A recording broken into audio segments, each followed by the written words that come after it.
السلام عليكم ورحمة الله وبركاته. كسر هذا برنامج كعافيماتك وأنا جوه دكتور يوسف. ما أنت فيديو كم حكى هذا يا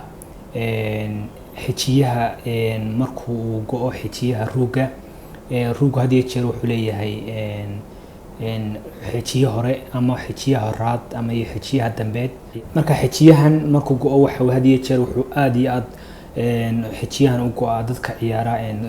بلونيج أما سبوحي سبورت سوكله آدي بو أيو هذه تشر وجوه حكيهاني marka waxaan ka jawaabay insha Allah hadii jeer su'aalaha ugu badan ee dadku isweydiiyaan halkan waxaan ku hayaa ruugi oo ah model ahaan ah xijiyaha hore saala socotaan kana waa ruugi ina si fiican u aragtaan waa qaybtiisa ee ruuga iyo laftii sare iyo laftii hoose ee ruuga kana waxa weeye waa kuraantii ruuga oo qaybtan waxa ka haysa seed ba ka haysa soo haysa iyadiyo muruqa sare iyo muruq iyo lafta hoose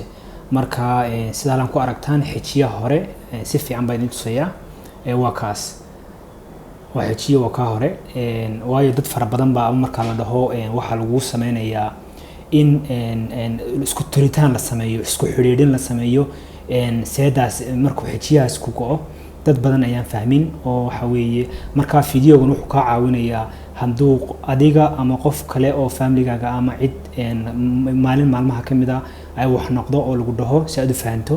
marka xijiyo waa ka hore iyo ka dambe si fiican baad aragtaa okay marka xijiyuhu waa kaas wuxuuna ka caawinayaa ruuga inuu noqdo ruugu mid stable oo waxaan oo laftii sare iyo lafta hoose isku xidhin labada lafood isku xidhinaya oo caawinaya inuu ruugu labada lafood ay isu ahaadaan qaar isku dheelitiran had iyo jeer sidee su'aalaha dadku had iyo jeer ugu badan ee la isweydiiyo sidee uu had iyo jeer u waxaysmaa go'itaankan seedan ama xijiyahan sidee u go'da had iyo jeer xijiyahan wuxuu u waxaysmaa qofkii oo ordaya qofku markuu ordayo isagoo ordaya handuu si dhaqso ah isla markiiba ah uu leexiyo daarashinkii uu ordayay isagoo toos ordayay markuu dhinac u laabto laabadkaas ayaa waxa laga marka waxyaabaha ugu badan ay noqoto inuu istamaro labadii lafood laabadkaas ay istamaraan labadii lafood saas ku ordayay ay islaba daba maraan ayaa ay noqotaa waxyaabaha hadii jira ay aad u goodo ama mar alaale marka qofku uu boodo tusaalaan dhulka soo noqonayo kale inay labadii lafood marka qaybtii hore uu ku soo dhacdo lugta hore dhulka ku soo dhacdo tii dambana inay istaba maraan waxyaabaha ugu badan ay hadii jeer ay ku goodo xijiyahani su'aasha labaad kale saddexaad aan rabay inaan ka jawaabo waxa weeye dadka groupkee ayaa ugu badan hadii jeer ay inuu xijiyahani go'o xijiyahani wuxuu ugu badan yahay dadka dhowr iyo 10 jirka ah tusaalahaan kale rag oo kale ilaa dhowr qaangaadhka ilaa dhowr 20 jirka age-kaasi waa da'da ugu badan ee uu hadii jeer xijiyahani go'o hadii jeer waxa kale ay ugu badan tahay dumarka ciyaara wixii sportisa ama balooni ama kubad ciyaara ayaa aad ugu badan tahay waayo waxa weeye waa physiology ahaan dumarka iyo muruqyadooda iyo awoodda muruqooda iyo isku iyo alignment-ka ayaa ayadana u sahla inay hadii jeer dumarku aad ay u go'aan kuwa waliba ciyaara wixii sportis ah xijiyahani cid kasta oo xataa dadka dhalinyarada ah yaryar xataa way go'daa su'aasha afraad ayaan ka jawaabay waxa weeye maxaan sameeyaa hadii uu xijiyahan i go'o maxaan sameeyaa ama aad iskaga shakido inuu xijiyahan ku go'ay iyadoo ciyaaraya sports ciyaaraya uu cadaawac ku soo gaaray aad iskaga shakido inuu xijiyahan ku go'o number 1 waxa weeye inaad joojiso wixii sports ama wixii activity aad qabanayso number 1 jooji waxba qaban waayo waxay noqonaysaa in aad si dhaawacdo arjoowihii barkintii ruuga waxyaabahaas oo dhan inaad si dhaawada laga yaaba oo dhaawac si gaadho waayo labadii lafood isku soo dhacaya oo isqabsanaya marka wax ha sameyn jooji waxaad kala sameeysaa nasasho samee marka aad nasinayso nasi ruuga waxaad sameeysaa inaad hadii jeer baraf oo kale ice bag oo kale ku kubayso inaad duubitaan oo kale lagu sameeyo si barar badan aan waxaysmin in aad rooga kor u qaado oo aad barkin oo kala saarto aad kor u qaado si aanu bararka soo hoos ugu dhaco iyo haddii xanuun badan oo kale aad dareento aad isticmaasho dawooyinka ibuprofen ama Tylenol oo kale waxyaabahan ayagana isticmaasho aad farmasiyada ka helayso una aad tagto dhakhtar si loo ogaado inay tahay xijiyahan ku go'ayeen kale waayo xijiyahan wuxuu aad iyo aad muhiim ugu yahay dadka xataa ay go'do ee aan si fiican loo tulin iyagoo oo waxa ku soo degdega xanuunadii hore aan uga hadlaynay ee arthritis oo kale videogan hadaan daawan kartaa waayo dadkaasi hadii jeer arthritis uu ku soo degdega waayo waxa weeye labadii lafood ayaa isxoqaya oo isku dhagaya oo isxoqaya taasina waxay u sahlaysaa in qofkii arthritis ku soo degdego talabaad kale hadhow ay ku soo degdegto in loo sameeyo qofkii knee replacement loo bedelo roogii waxyaabahaas oo dhani way ku soo degdegaan su'aasha kale ee aan iyadana ka jawaabayo sidee hadii ay xijiyaan ku go'o sidee dhakhtarkaygu uu ogaanaya in xijiyaan ku go'ayeen kale normally waxaan sameeynaa dhakhtarku wuxuu sameynayaa hadii aad dhakhtar u tagto wuxuu kugu sameynayaa baaritaan guud exam guud kugu sameynayaa oo jirkaaga ah oo roogii ah si uu ogaado inay xijiyahani go'an yahay kale wuxuuna kale oo hadii jeer ama aanu sameeynaa oo u dirnaa dadka X-ray oo kale ayo ama dhakhtar waliba iyo MRI si loo ogaado inuu dhaawac kalena rooga soo gaaray hadii ay tahay carjowda hadii ay tahay xijiyaha dambe iyo xijiyaasha dheegga hadii ay tahay barkinta inuu roogaaga ay soo gaadhay waayo roogu waa waxyaabo fara badan buu ka kooban yahay in waxyaabahaas oo kale ay soo gaadheen wax dhaawac oo kale ayadana waxaan sameeynaa in MRI iyo X-ray loo saaro taasina waxay aad iyo aad u sahlaysaa wixii roogaaga dhibaato soo gaaray in si yar oo fudud loo ogaado okay su'aasha kale iyadana aan ka jawaabay waxa weeye waa maxay optionka daawada hadii ay ku go'daba xijiyahani waa maxay optionada qofka u furan waxay ku xiran tahay hadaa qofku hadii jeer dadka oo dhalinyarada ay dhexaba waxa aad iyo aad lagu sameeyaa in la xiriiriyo tusaale ahaan oo kale aan ku tuso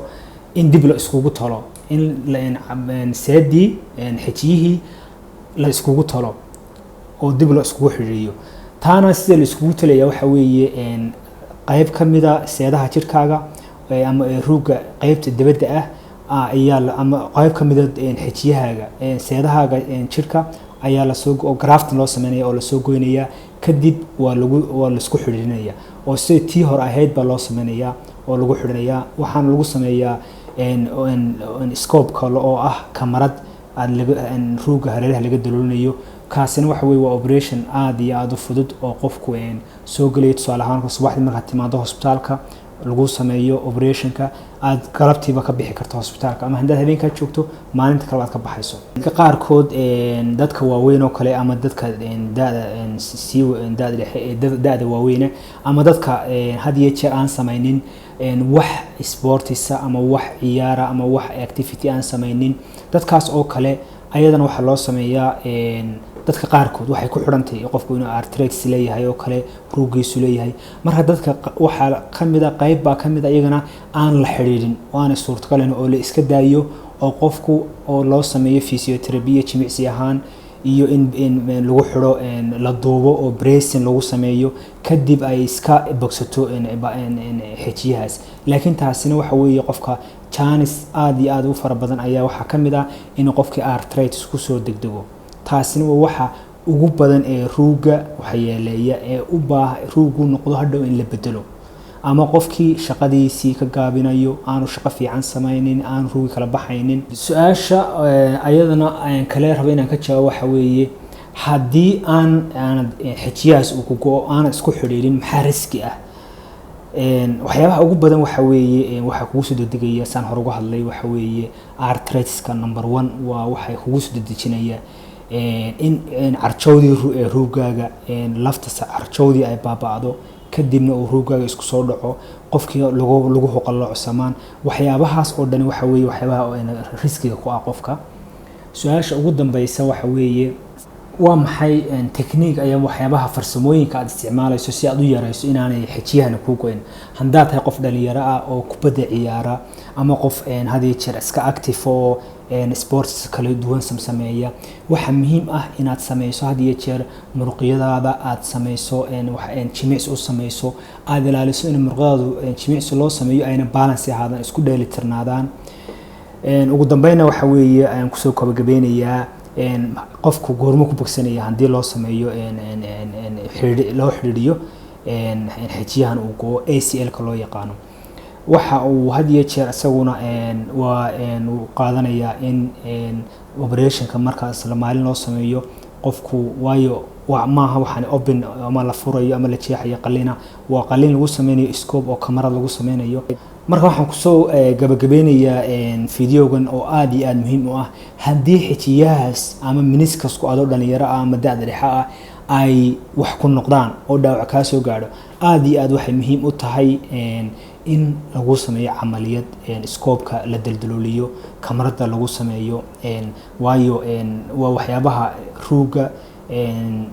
si loo badbaadiyo ruuga xanuun lagu badbaadiyo arthritis lagu badbaadiyo dib loo dhigo in loo baahdo ruuga lagu kala bedelo waayo waxaad arkaysaa dad aad u yaryar oo da'dhaxo oo dhowr 40 jira oo arthritis leh oo ruugagoodii oo inta dhaawac soo gaadhay aan si fiican loo habaynin oo aan loo camaliyad loo sameynin kadib qofkii isagoo aan kontonkiiba gaadhay ama konton jiraba uu ruugii loo galay waxyaabahaasina waxyaabaha muhiim u ah in loo sameeyo